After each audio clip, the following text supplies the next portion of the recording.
and Amar Khan. Mr. Khan. Yeah. Would you agree that some people would use the conspiracy theories in order to channel their grief, or they find the official descriptions unsatisfactory because there was no satisfactory descriptions of 9/11 by the government? Okay. Yes. Nick Pope, it's the same, I suppose, as the loss of a bright young president like Kennedy, or a beautiful young princess like Princess of Wales, Diana, Princess of Wales.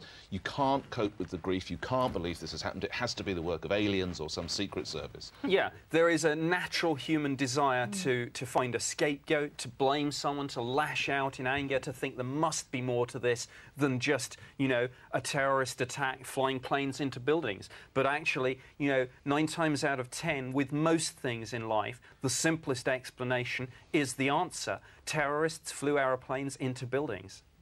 Wendy Grossman? Yes, the principle Nick is talking about is known as Occam's razor, which is that the simplest explanation is most likely. And that's it for you? That's what conspiracy theorists say, of course, because they've always got simple explanations. Well, the problem... You're promoting the official conspiracy theory, so of course you want to make it the simplest possible theory. This is the odd thing. I'm saying things are complicated. I'm saying that it's murky, it's complicated as life is, and that the CIA didn't know nothing about it. They knew a bit about it. But most things that become conspiracy theories, things like the death of Elvis or the death of Princess Diana, or JFK's assassination, Marilyn Monroe's death. These are all things, you know, deaths of huge icons in our minds. And people seem to want them to have grandiose explanations. But in this case, the reason I was so startled to discover that there were these conspiracy theories, it already was a conspiracy. Yeah.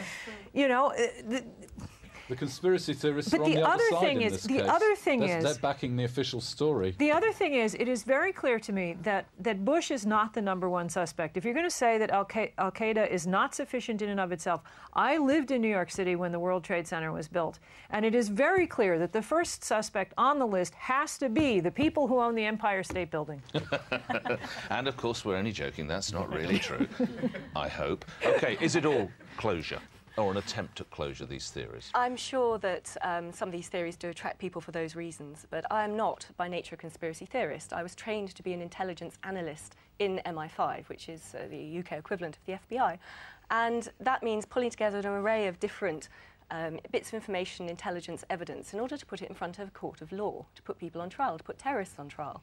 So I have looked at a whole range of evidence coming out about 9/11, and my view is that there are too many disputes, that some of the official accounts do not stand up in the face of this evidence. Right. So I would say that that's why we need new inquiry. OK. In a second, I'm going to ask the audience to raise their hands if they've been persuaded in other ways. So we'll have to put a camera on you in a moment or two, because we're going to ask you whether you now think that there is some form of conspiracy. Remember, when we did this just prior to the taping of this programme, it was around 45%. We'll see how that's changed in a second. One question, though, I think at the front of the hall. Gentleman in a red top. Yes, given that the FBI, when asked why Osama bin Laden wasn't on their website as being wanted for 9/11, right, responded that they had no And you're going to hate me for this, sir, but the question is too long because we can't get there and I want to do the vote. But you have your opportunity now, along with the rest of the audience, because before we started this debate, we asked you whether you thought there was some form of conspiracy theory. The panel agreed it was around 45%. I wonder if I could ask you now, raise your hands if you've changed your mind. Was there, or indeed if you still believe, there was some form of conspiracy theory? Raise your hands now, please. And I have to say that these two seem to have done a fantastic job. We must agree that's somewhere in the region to 80 to 85%. A quick response from you, Nick Pope? Well, I would say to people, read the Commission report with an open mind, and you'll see that most of the conspiracy theories simply don't stand up. Wendy Grossman? I'd like to just see the hands of people who've changed their minds. OK, if we had time, we'd do that. Annie Machin? I would say, as an intro to this subject, have a look at some books by Professor David Ray Griffin.